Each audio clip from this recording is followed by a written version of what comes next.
বাস্তব জীবনে আসলে মানুষ তার স্বার্থ অনুযায়ী আপনাকে বিচার করবে আপনি ভালো নাকি মন্দ।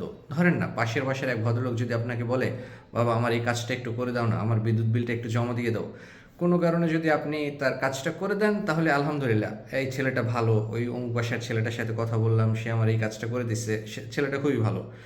যদি কোনো কারণে আবার উল্টোটা হয়ে যায়, আপনি নিজের একটা ব্যক্তিগত অজুহাত দেখালেন যে আপনার ব্যস্ততা আছে, নিজের কাজে আপনি করতে পারছেন না, সেক্ষেত্রে আপনি কিভাবে তাকে সাহায্য করবেন, তখন তার কথা এবং তার চিন্তাভাবনা পুরোটাই একদম উল্টা হয়ে যাবে। তখন ছেলেটা ভালো না, ছেলেটা বেয়াদব, ছেলেটাকে এটা বললাম সে এটা করলো না।